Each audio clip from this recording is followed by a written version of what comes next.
Hey everyone, this is Rachel. As you all know, we are currently in between seasons and working really hard behind the scenes to bring you the best season 12 ever. But in the meantime, we wanted to bring you some bonus content, and this bonus content is really exciting. Over the next 5 weeks of the podcast, Leah and I will be having special guests on the show that we know you all are going to love. For this first week of this guest series, Leah was unfortunately unable to join me, but I truly had the best time ever speaking with our special guest, Sharon McMahon, also affectionately known as America's government teacher. It truly was so moving and so inspiring, and I can't wait to hear what you all think about it. Enjoy this week's episode, and we are so excited for you to hear the next 4 weeks of this super special guest series. Welcome to #History. This is Rachel, and we have a very special guest on the podcast today. We have on the show America's government teacher, former high school government and law educator, and an all-around saint in the battle against misinformation. We have Sharon McMahon on the show. Sharon, thank you so much for being here. Oh, it's my pleasure. I'm so happy to be invited. I imagine you have a very busy schedule, so I really appreciate your time. You laugh as like tears are coming down your face, like, yep. Yeah, so I know our listeners are going to be so excited about having you on the podcast, but before we really dive into all the questions that I have for you, I just want to share with you just thankfulness and gratitude for all that you do. You have been such a source of peace and clarity for me over the last couple of years. I if you can see behind me, I have several history degrees. I obviously have this history podcast. So I'm a total history nerd, worked in the legal field for about 10 years now. So I have a lot of legal knowledge and experience too. But even with all of that background and experience myself, the last 2 years, the amount of information out there has been daunting. And the amount of misinformation out there has been extra daunting. So even with all of, like I said, my background and experience in mind, it's been overwhelming. And you have been a wonderful resource of unbiased, factual information that, again, has just really offered me a significant level of peace and clarity. So thank you so much for that. I'm so happy to hear that. No, you do a wonderful job. I think to start us off, why don't you just tell us about yourself? Well, you mentioned that I have been a teacher for a long time. I'm still a teacher. I just teach different people in a different setting. And that has always, looking back on my life, I can always see those breadcrumbs, even when I thought I wanted to pursue other careers. Really? And when I have pursued other careers, teaching is just, it's in my DNA, literally my DNA. And I love doing it. And I view the role of teacher as a distinct role from that of pundit or that of politician. And there are not many people in the world who spend a lot of time on social media answering people's questions about government, current events, etc., without telling you what to think about everything. I've just loved doing it. And it's a huge challenge. And that's part of that's one of the reasons I love doing it is because I love to challenge myself. I think if you're a teacher, you have to have a certain sense of determination and resilience and want to always be challenged. I think, I mean, that kind of goes hand in hand with being an educator. True enough. Speaking directly to the educator piece. So like you said, I mean, you're absolutely still a teacher. You're just teaching a different audience now, but can you speak to your background as a school teacher? Like, what were you teaching? How long did you teach? Since we are a history podcast, we have a really large following of educators and educator supporters. So I know they would love to hear about your experience directly in the classroom. I've taught in 3 different states. Wow. And so have a lot of, interesting viewpoints of how education varies from coast to coast and in the Midwest. So it is a very interesting perspective to see how differently schools are funded, how differently schools are run, what different kinds of educational standards are like in the Midwest and on the West Coast and East Coast. So that's, one of the things that one of the lenses that I view my work through. But I spent over 12 years in the classroom, and I have taught a number of different subjects, but I really settled into teaching government and law, which are, distinct classes at the school that I spent most of my career at, which was in the suburbs of Washington, D.C. Wow. And that's a great place to be teaching law. Yeah, no kidding. Yeah, it's literally like just, we're going to the Supreme Court tomorrow. Bring a lunch. That's amazing. That's amazing. And I had the good fortune of being able to take a lot of my students to those sites that many children have to fundraise for a year to be able to go on a special trip. It does give you a depth of experience as an educator and also provides educational experiences that are difficult to replicate for other students. Yeah, that sounds like such an unique and amazing experience to be able to teach really at the epicenter of law and history. Did you find that since you did teach, in various states, in terms of particular like historical events or even laws, the approach to teaching is different? Like, did you find, the curriculum that you were using, it's written differently with a different lens? Well, teaching in California, students are required to take a history class just about the state of California. Yeah. So there is this like state pride in California. And to be fair, California has a very unique and varied history. It's a large state. A lot of things have happened there. So I get that. But that is not the case in, the entirety of the other states that I taught in. There was not that emphasis on you really need to learn your state history. And I know that varies around the country. But one of the things that's very unique about working in the Washington, D.C. area is that you have the children of government officials and the children of diplomats from around the world in your classes. And that is, again, an experience that you will not find anywhere else. Yeah. I remember once I had a guidance counselor knock on my door, brought a new student to class halfway through the year, and she had just arrived. Her parents got a new assignment at their country's embassy in Washington, D.C., and she was from Cameroon. Wow. And, that was not even an unusual. That wasn't even unusual at the school that I day in the life. Yes. But one of the things that's very interesting is that most of the students that we had that were the children of diplomats, for example, I had in two of my classes, I had the niece of the president of Afghanistan. Oh my God. And so we're not just talking about random, somebody who is just there typing on a word processor. Right. These are people who are representing their country to the United States of America. But one of the things that I found is that most of the students at the high school level speak English extraordinarily well. They speak it very well.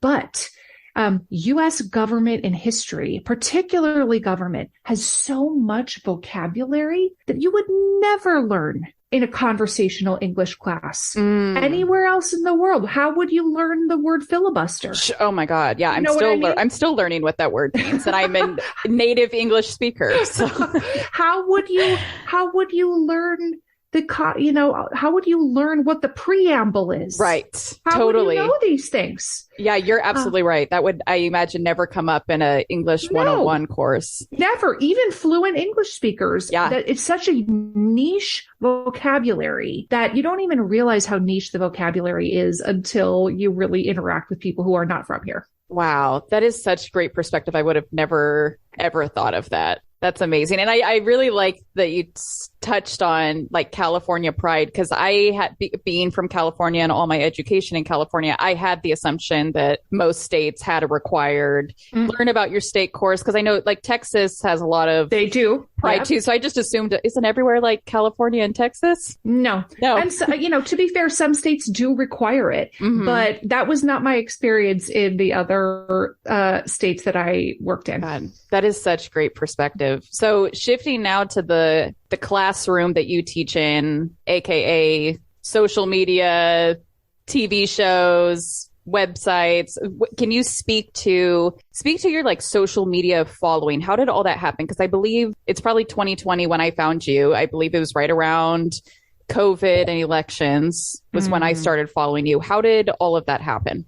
I mean, the 2020 election was crazy no matter your perspective, no matter who you wanted to win, no matter who you were rooting for, there's nobody that ended the year of 2020 and was like, I hope we can replicate that again soon. Right. We all need a nap, and can that never happen again, please? Precisely. Yeah. Nobody thought that was a great experience. We still don't. No.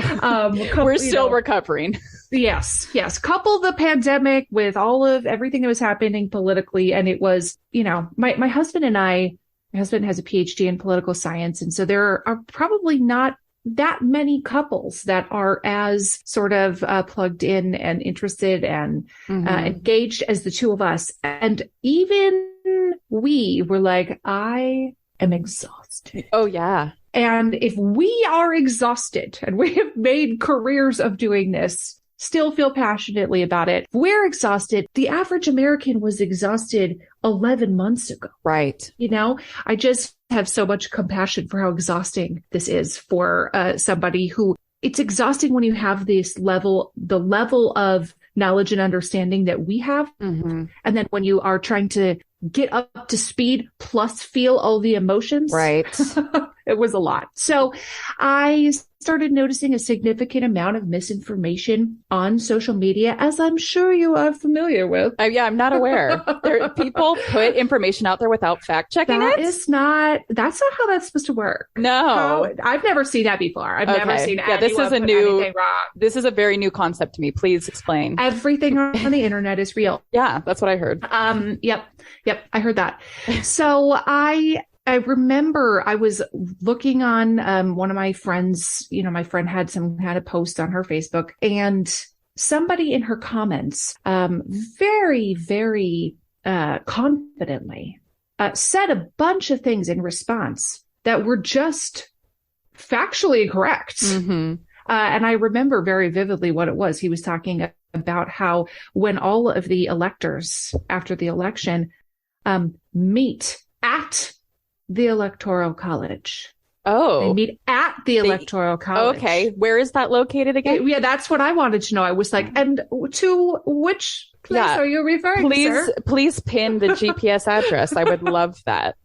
The idea that there is a place called the Electoral College. Not real. That's not real. Mm-hmm.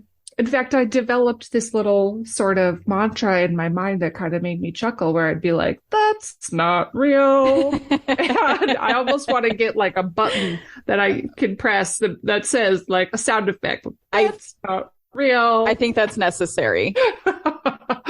So yes, if somebody's not familiar, the Electoral College is not a place. It's a concept. It's an event essentially that happens 51 separate meetings. There is no place that you go to that is the Electoral College. Anyway, so I decided in that moment that I had enough. And I could either spend a lot of time arguing with people on social media, which turns out is not very successful. Yeah. Not many people leave an argument on social media and feel like, right, I changed their mind. Changed my mind. Yep. Now I get it. I was wrong and you're right. That doesn't happen. Right. Or I could make some little fact-based, nonpartisan explainer videos that just said, here is how the Electoral College works. And I started with that. I just made like a little 5-minute video and uploaded it to my Instagram. I made a point of using, funny little accessible props, like little animals, stuffed animals that are about, 2 inches tall. Mm-hmm.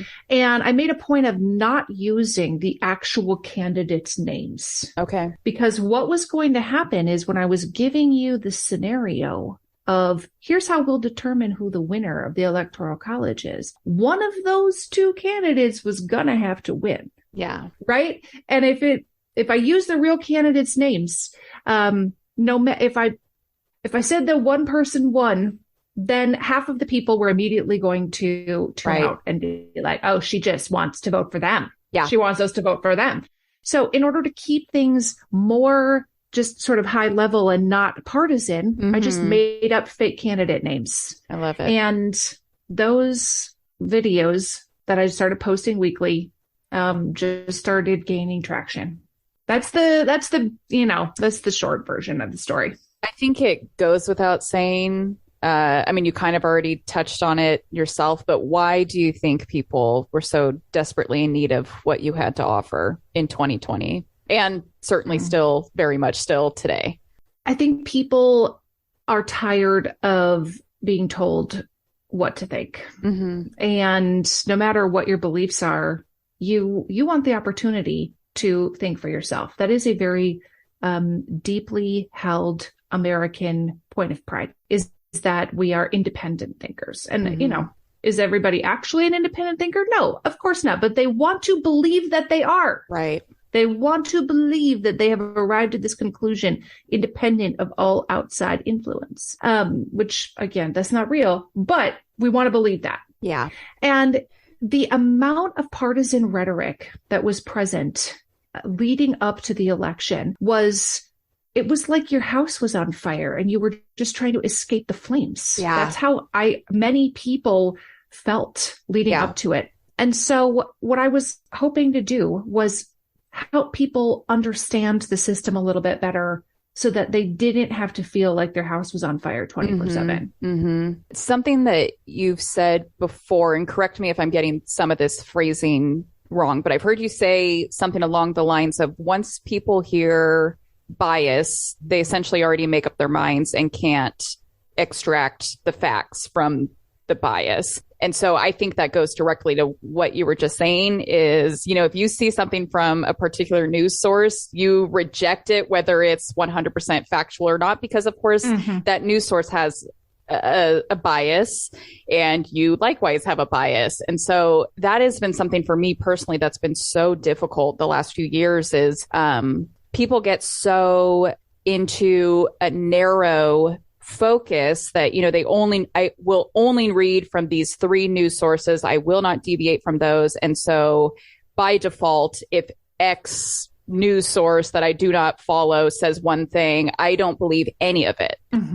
If something does not validate your already held beliefs, it feels very uncomfortable. And so consequently, it is easier for your brain to reject it, to reject it outright, than it is to carefully consider and weigh on the merits and examine whether or not there might be any kernels of truth in this statement. Your brain is wanting to make it easy and wanting to save calories and wanting to save time. And so it just feels better in our brain to be like, well, everything that person says is a lie. Right. And to just blanket statement, everything on that news channel is a lie.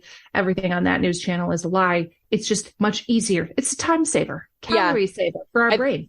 Yeah, that's a perfect way to look at it because that's exactly how I've been feeling the last few years. It's just information overload. And so if I can just right off the bat say these 50 news sources, I'm not even going to read them. It's easier for me. I mean, do you have advice to approaching that in real life scenarios where I find myself often with people that have, opposing views? It's not trying to approach it as, even though of course everyone has bias, it's not me saying I'm right, you're wrong. It's what you're saying is factually untrue. But not being able to cut through that because the bias is there. I hope that makes sense. It's difficult to have those real life conversations with people where it's like, I'm not stomping on your beliefs or anything. I'm just letting you know that the Electoral College is not a physical location. How do you approach that in real life conversations? It is challenging. Yeah. And as somebody who, as a teacher, and my natural personality is to want to get the information correct. Yeah. And I want you to get the information correct as well. Like that's the whole point of teaching a class, right? Yeah. It's not for you to get the answer wrong at the end. I want you to get the answer right. It's for everyone to pass the exam. Yeah. So that is my natural default, is to be like, that's not real. Yeah. What? Where did that come from? That's banana pants. Yeah. I don't know what you're talking about. So I get it. And I definitely am not coming from a position of like, I have everything figured out and the rest of you are doing it wrong. But one of the things that I have found really useful is to think about the psychology behind trying to convince somebody of something. As soon as somebody feels attacked, even, let's say you're correcting their information. The Electoral College is not a real physical location. that often immediately triggers humiliation. Right. In that person. Immediately they feel humiliated, or they might feel angry. And because they feel humiliated, then they feel angry at you. The best way they can deflect from that humiliation is to attack you. Yeah. Then they start engaging in logical fallacies of, like, well, what about X, Y, and Z? That's completely unrelated. Like, where did that come from? About. Yes. So this is, what we're doing right now isn't working. Yeah. What we're doing right now clearly doesn't work. Yeah. If we could shame and humiliate people into changing their minds and changing their behaviors, nobody would be a drug addict. Mm-hmm. Nobody would be a criminal.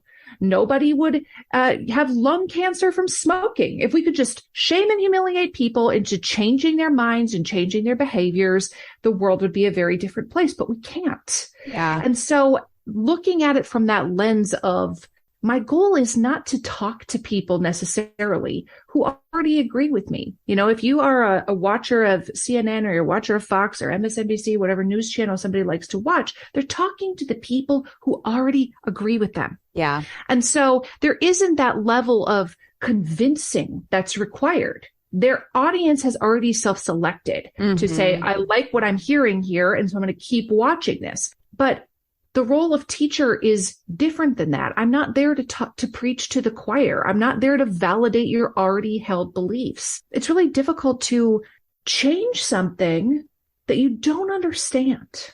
Yeah. And most people want to have some level, at least some level of change in our government, some level of change in our country. And it's impossible to enact that change if you do not understand how the system works. If you are walking around acting like the Electoral College is a real place that you can go on a tour of, you can't fix it, right? Like, you can't change things if you don't get how they work.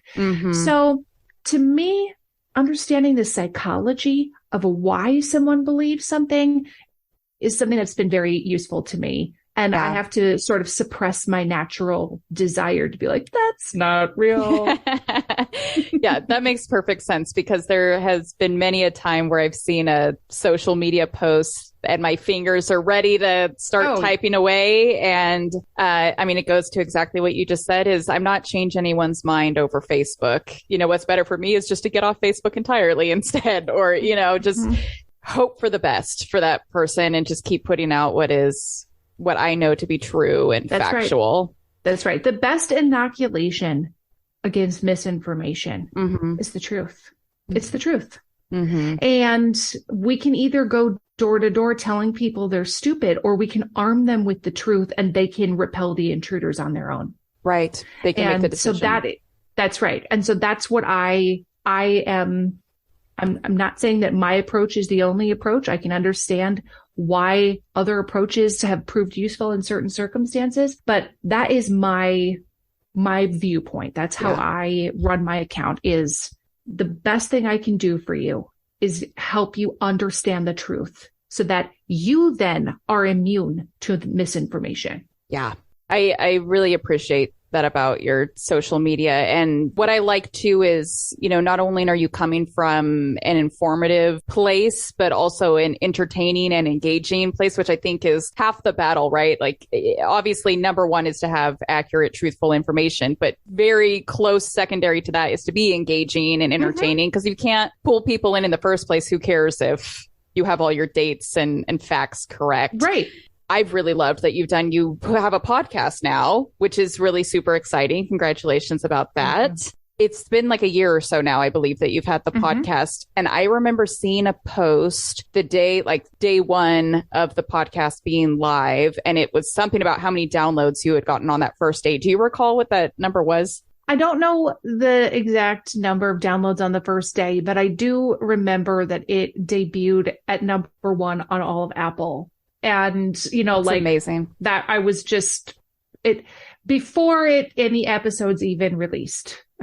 That's amazing. And that's just, I don't know how that happened. It tells bananas. It is bananas, but it tells you that what you're doing works and that people appreciate it. So that's really, really awesome. Can you tell us more about the podcast? The fact that it's only quote unquote been around for a year now, and you already have over 150 episodes, I believe. I would just love to hear more about the podcast. I know you do a lot of different types of series. You do like interviews. I listened to your civil rights movement series, which was really wonderful. So can you speak to more about the podcast, what you do there, and even kind of what maybe your favorite type of episode is? Thank you. Yes. Yeah, I release 3 podcast episodes a week, and that is a lot of content to generate. That is very daunting. We do one a week, and it stresses me out.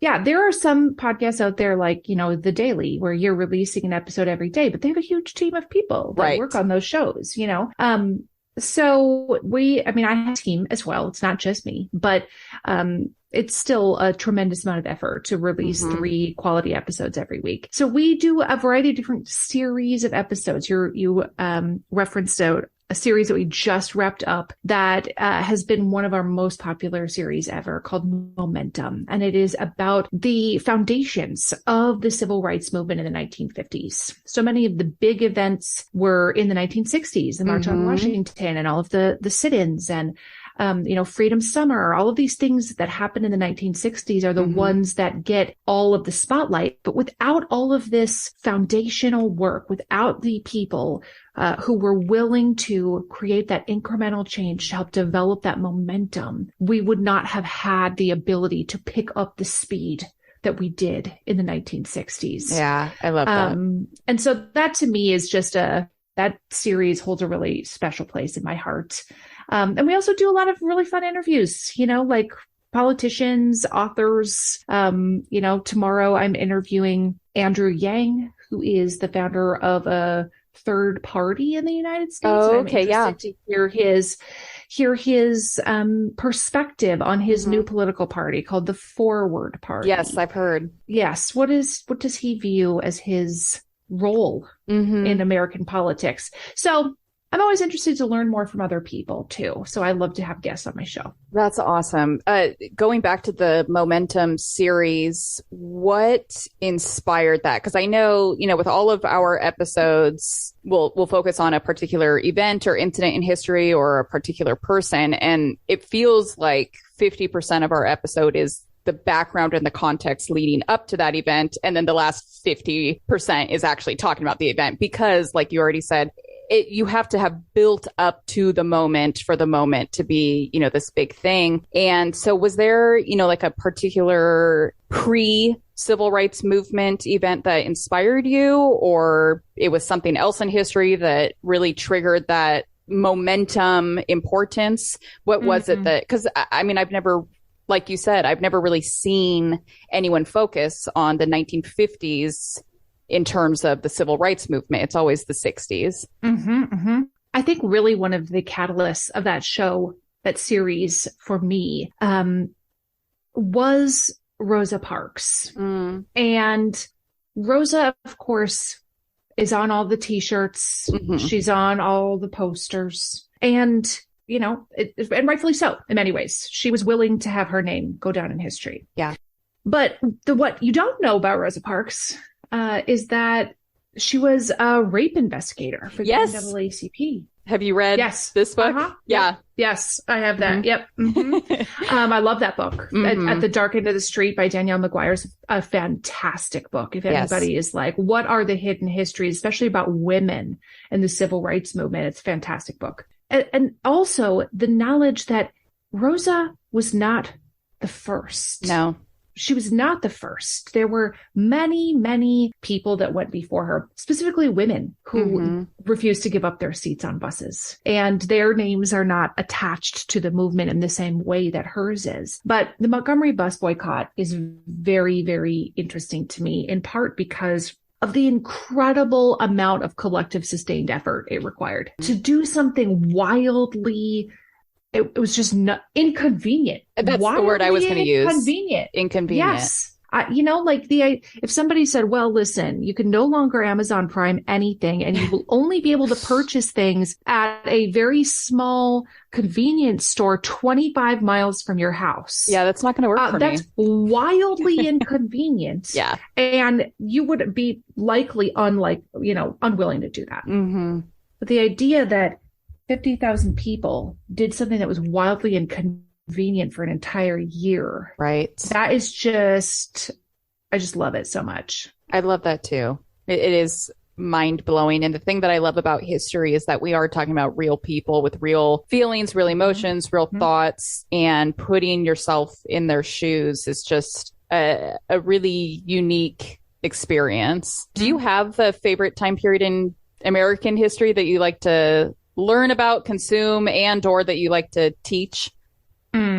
Civil rights is absolutely one of them. And I really love the stories behind the stories. You know, March on Washington is amazing, but I love all of the supporting cast of characters who, without their contributions, we don't have the March on Washington. Yeah. So to me, it's a little bit like rooting for the underdog at the Olympics. You know, there's just something about it. Like I'm attached to the people who don't get the fame and glory. Yeah. Even if I can admire the Michael Phelpses and the Martin Luther Kings of the world, which I do, even if I can admire their contributions, I'm always more attached to the people whose names you don't know. Yeah. And that's so much of history is the often neglected figures, which a lot of the time the neglected figures are women, people of color that paved the way, but their 100%. Names aren't known. Mm-hmm. Yes, 100%. So kind of going back to, what we were talking about before about misinformation and your commitment to really dispelling that, what do you do in your social media posts to combat misinformation? Like, how do you approach each one of your posts? How do you decide what you're talking about? Is it that, you've been getting a lot of questions about it, or you're seeing a lot of misinformation? How do you, just from like start to finish, how do you approach that? I'll give you one example of something that I did recently where I was getting so many questions about something that was happening in California, actually, which was these headlines about a bottled water company. Yeah. That was, people were like, the bottled water company has been dumping arsenic in the drinking water forever, and they finally are getting fined for it. But I can't believe that we've just been letting people dump arsenic in the drinking water for so long. Well, when people, I got literally hundreds and hundreds of messages about this bottled water company dumping arsenic in the drinking water. So I was like, okay, well, let me see what's happening over here. And when you actually dig into it and go to the primary sources, which most people are not willing to do. Yeah. Herein lies the problem. Going to primary sources is actually it's inconvenient. It is easier to just press reshare. Yeah, 100%. Than it is to go dig up the documentation. When I, finally dug up all of the original source material, including all of the court transcripts, etc., what had actually happened, it was very clear what had actually happened. And then I was able to find the original social media post. Who was the person who posted this for the first time? And from there, how did that snowball? And it turned out that the person who had posted it for the first time, this is not going to come as a surprise to you, sold water purification equipment. Wow. That actually gave me goosebumps. That's awful. It was a woman who sold, I forget the name of the product, but it's like some kind of big home filtration system. And it was her post that then, because I kept seeing the same graphic over and over, it came from her account. And so not only was it so incredibly poorly researched, it was bordering on disinformation. I can't make a determination if she was intentionally misleading or if she misunderstood the information, but either way, it was just wrong. And then she also had this ulterior motive. Yeah, conflict of interest there. That's right. I want you to think that other drinking water is unsafe, so you will want my products. Wow. When you put out your research on it, did you receive encouraging responses from people saying like, oh my God, thank you so much for clearing that up for me? Or did you continue to face more defensive remarks? In that particular instance, everybody was like, I kept seeing this post. I kept seeing about the drinking water. I'm so glad to know where it came from. Yeah. Most people were very, very happy to have had somebody else do the work of finding the real information for them. Yeah. Now, you can't extrapolate that to all things. Sometimes people are much more attached to a certain set of facts being true. And it is much more difficult to ask them to abandon that set of facts if they believe in their heart that it's true, even if it's not. Yeah. And I think, if history tells us anything, there, of course, certainly are these like wild, salacious things that are true that, the FBI was wiretapping Martin Luther King Jr. If you saw that in a headline, I don't know that I would believe it right away, right? Because it's so salacious. And so history tells us that those things do happen. Those things can be true. But I find more often than not, these really salacious headlines do need a little more digging and fact checking, because I feel, no statistics behind this, but more often than not, something like arsenic being poured in California water for millions to consume is a little more on the salacious side that maybe we need to do some fact checking before we start reposting.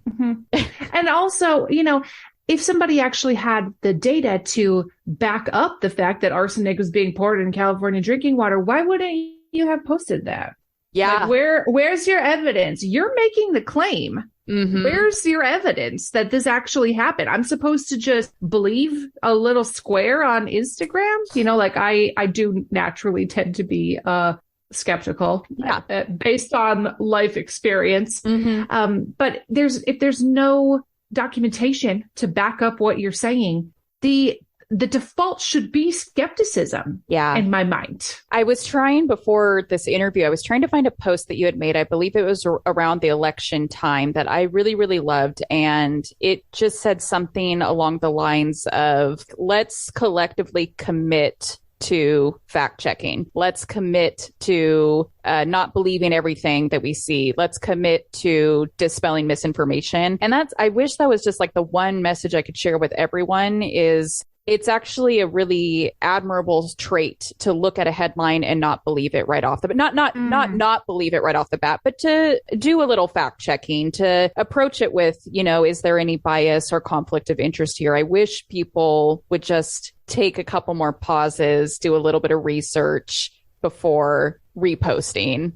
I think I have the post for you. Oh, I would love that. Thank you. What I did was I made a couple of fake tweets. And one was, they're very believable looking. One was from Joe Biden, and it says, breaking: tweets that look 100% authentic are not even hard to make. Can you find this tweet on Twitter? No, you can't. You didn't verify. Text on a solid background is the easiest thing in the world to fake.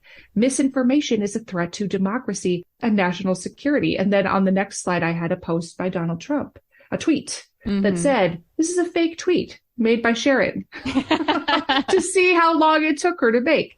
She will post the results in the comments. Commit to not reposting factual information, factual in quotation marks, without verifying. Yeah. And then the caption, and I've said this a number of times, alludes to this idea that you are responsible for what you repost. Yes. If you repost something and that ends up not being true, it's on you. Yes. It is not on the person who made the original post. They're responsible for what they did. You are responsible for what you are posting and reposting. Yes. If you repost something accidentally, take it down. Right. If you don't, that is your responsibility to do that. You are accountable. Yes. You are accountable for what you repost online. And people take real world actions based on misinformation. Yes. And you are accountable for your contribution to that.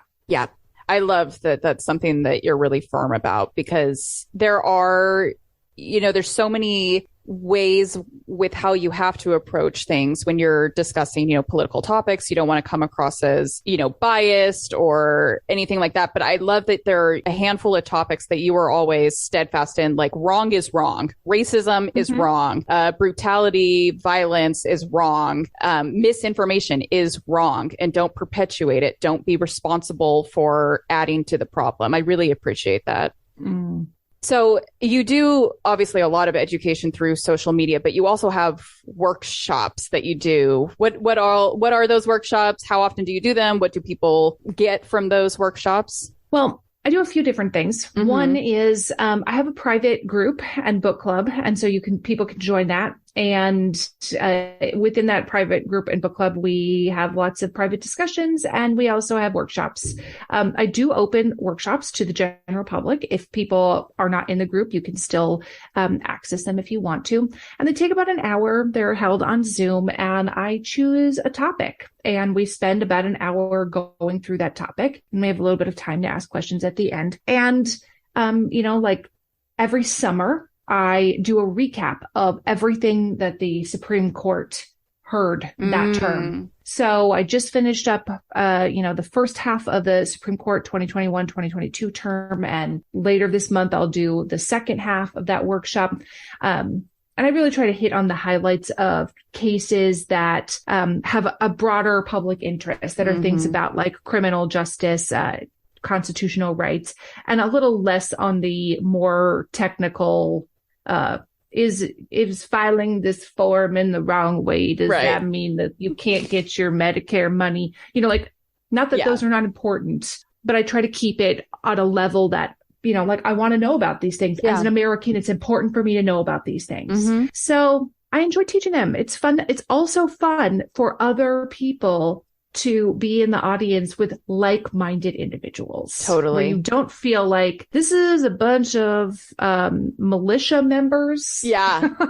This is a bunch of trolls. No, like these are people who actually genuinely want to know about the Supreme Court and how it applies to me as Americans. There's that sense of community that I think is sometimes difficult to replicate on the internet. Absolutely. And now that you just said that, that reminded me, there is a lady that I kind of grew up with, and she's kind of more so one of those people that is repost happy. But I did see that she was taking one of your classes. I think this is like a year ago. She just posted in her story, like, I'm so excited to join the Nerds and taking this workshop. And so I sent her a message and I was like, I think that is so fabulous that you're doing that. And she actually responded to me and said, like, yeah, I've learned over the last year that I need to take a pause, and I want to be, a better learner. I want to be a better observer. I want to be more skeptical and learn how to extract data from bias. And I was just so proud and impressed with her for wanting to do that. I think anyone, I know. I was like, oh my God, I was so glad. Like, if someone's taking your class, then I really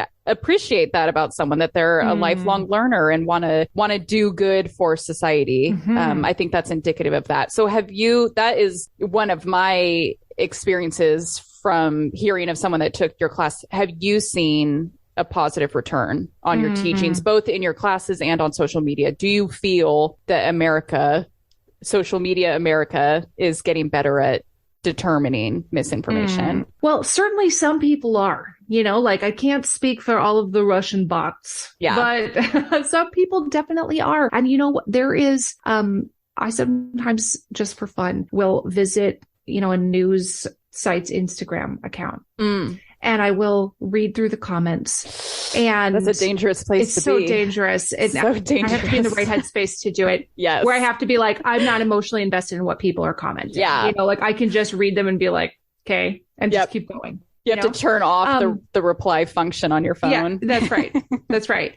But I have gotten to the point where I can very often spot a governor, somebody who's in my community, in the comment section, because they sound reasonable and intelligent. I love this. And I love being able to click on their profile and see that they're part of this community and be like, oh, I love it so much, where they're like, I don't see any, what sources did you use to determine this? Please cite your sources. Yes. Citation needed. I love this so much. Very, and without all of the name calling, without all of the like, you're ugly, you're an idiot, all of the things that happen in the comment section, just very fact-based. I would love to see your sources from how you figured this out. Or you actually might want to consider X, Y, and Z. It's one of my favorite games is to see if I can spot the governor in the comments of news sites. I love that. That is so awesome. That has to be so encouraging to see. I love that. So, as we're starting to kind of wrap up, I want to touch on yet another one of the amazing things that you do, and that is that you use your platform for advocacy. In particular, I've really loved seeing everything that you've shared about, supporting teachers. Teachers to me are one of our most important roles in society. My husband is a teacher, and I am his number one fan and biggest supporter of him and all educators. And I was really amazed to see that you were able to raise more than $1 million in like one weekend for teachers. Can Isn't that incredible? It's mind blowing. Can you share with our listeners what that's all about, and also share with us ways that we can help teachers? Yes, I would love to. So teaching has never been harder. This is absolutely one of the most difficult times there has ever been to be a teacher. Yes. And the profession is in peril. And I am not somebody who's prone to hyperbole where I'm like, the sky is falling. I'm not Chicken Little. I'm not somebody who's predicting the apocalypse every other day. And so when I say that the teaching profession is in peril, I mean that wholeheartedly and truthfully, that teachers are leaving the classroom in unprecedented levels. Yeah. And we already were training too few teachers to replace the outgoing teachers. We're already undertraining teachers. And now this is accelerating the problem with remarkable speed. Yes. So if you care about children, you have to care about teachers. Just period. If you care about children, which all Americans would say they do. No Americans are like, children are the worst and I hope they all die. No, nobody says that. We all care about children. We all want children to have food, houses, etc. If you care about children, you have to care about teachers, because there is no alternative group of educators, highly qualified educators waiting in the wings to take over when everybody who's there has been driven out. Right. There is no one coming. Yes. There's no one coming. We have to take care of the teachers that we have now.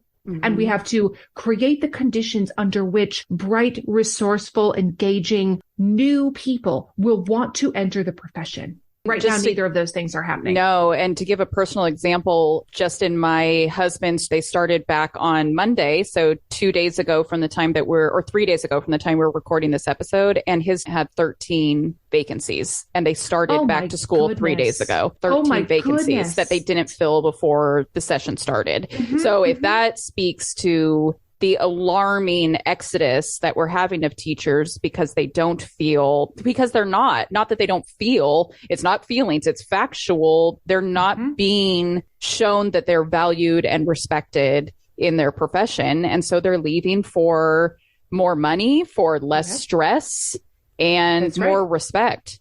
That's right. They're leaving for professions that are not made fun of by politicians every day. They're leaving for professions where people who are running for political office are not using them as a scapegoat for all of society's ills and fundraising on the backs of having made fun of them. Right.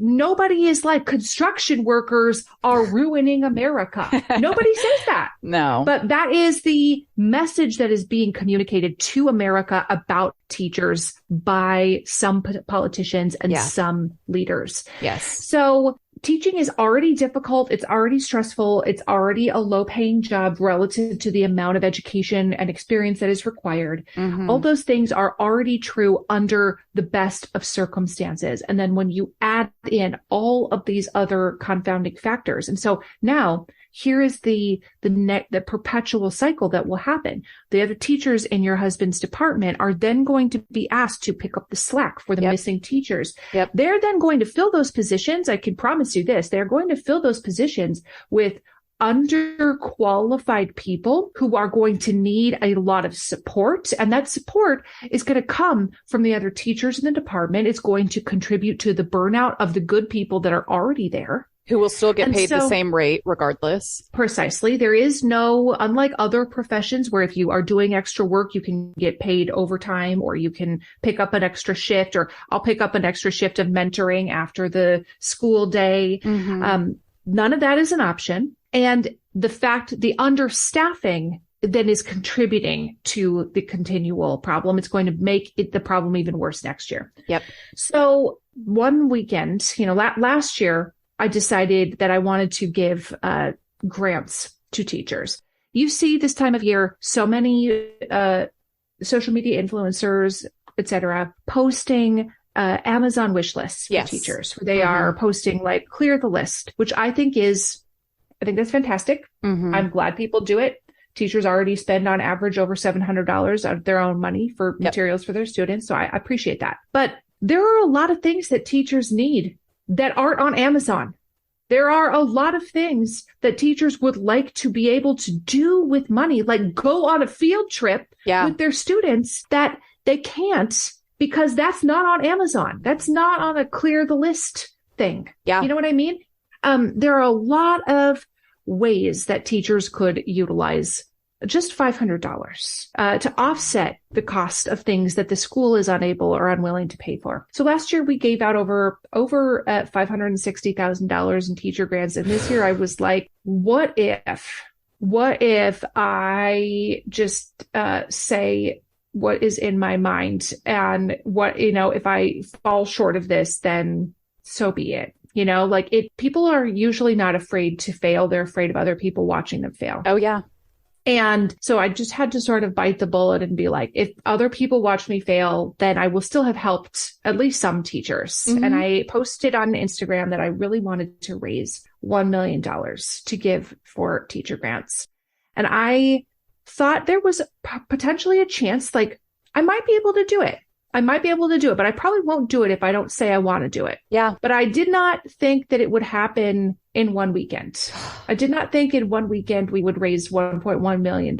It's incredible. To give out in $500 teacher grants. So I have been very deep in the throes of distributing over $1 million of teacher grants to the more than 25,000 teachers that applied for a teacher grant. Obviously we don't have the funds to fulfill all the grant requests, but just fulfilling the ones that we do have the funds for is incredibly gratifying. It's an incredible amount of work on part of me and my team to get these out into the world, to send out over 2,000 individual payments, and to verify people's information. You can't just fill out a form and get free money. You have to demonstrate that you actually do this job. And so as of this afternoon, I have distributed over $1 million. I still have a couple 100,000 left to send out. That I'm like blinking back tears. That makes me emotional because the fact even just that you had more than 25,000 educators reach out to you and say what a significant difference just a little bit of money would make in my day. This is again why teachers are just so important, is because it takes such a unique person and personality to be a teacher, to have such a heart for educating and caring for the well-being of your students, which is something that you don't see in other professions, certainly not for that kind of money. And so to have more than 25,000 educators across the country saying, I love teaching, I love my students, I just need a little bit of help. That's really, really moving. It is. And, people often say to me, we shouldn't be the richest country in the world and making teachers beg for money to just do their job. That shouldn't be. Yeah. And that's correct. That is 100% correct. That should not be the case. And so two things really need to happen. One, we have to work for systemic change. We have to make a concerted effort to collectively change the system. That is absolutely true. But additionally, if you have a hungry child in front of you, you don't say, well, you shouldn't be hungry. Your parents should have the resources to feed you. Yeah. You feed the child right now, and additionally work to make sure that the parents have the resources to continue feeding that child. And that's exactly how I view these. We are putting pressure on the wound so that the patient doesn't hemorrhage to death, while simultaneously trying to get them fixed up so we can make them better as an entire patient. So what can our listeners do to help teachers? I mean, all the way down to just showing respect and valuing teachers. What can we do? I'll give you just two quick examples. One is if you have the means to slip your child's teacher a $50 Target card or $50 Amazon card, if you have the means to do something like that, to say, listen, I know you're going to have a huge thing of supplies at the beginning of the year, but they are going to run out. Just use this when you need to. If you have the means to even give them $10, $20. A lot of teachers can't take cash as a gift, but if you, make it a school supply situation, or even just say, send me a list of items you need and I'll be happy to purchase them for you. That's one thing you can do. But really, what teachers need is to feel supported. And that comes in a variety of ways. That comes in, as you mentioned, respecting the teachers in your community, even if you don't have children, knowing that having quality schools benefits the community as a whole. And in order to have quality schools, you have to have good teachers. One little tiny tip, something that I love to do, is send an email to my child's principal, telling that principal something positive that my child has experienced in a teacher's classroom. And then just sort of like blind CCing the teacher on it. But the goal is for the principal to know that the teachers in their building are out there fighting the good fight. And there is something, I will tell you, there's something that is worth more to a teacher when they are praised to their superiors than just receiving an email that's like, hey, good job, Mrs. McMahon. That email to the principal that I just happened to see, that would literally make my week, literally make my week as an educator. And that's free. That's what I was just going to say. That's a free thing that takes you 5 minutes to do.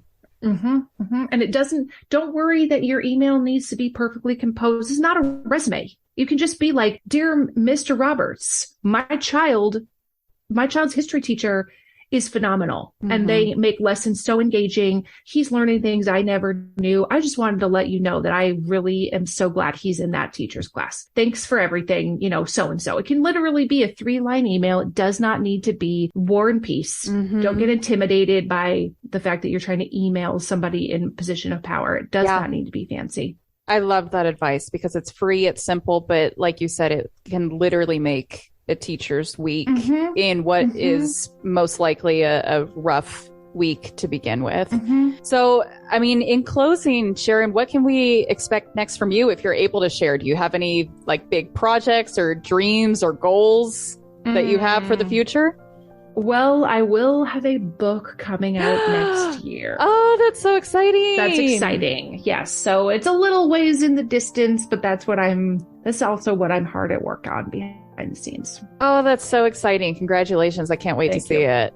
Thank you. So for our listeners, how can they find you? Social media plugs, your website, your workshops? You can find me on Instagram. That's my primary place, my primary internet home, but I am on other social media as well. You can find me at Sharon Says So. And my website is just SharonMcMahon.com. And that's where you can find information about workshops and other things that I'm up to.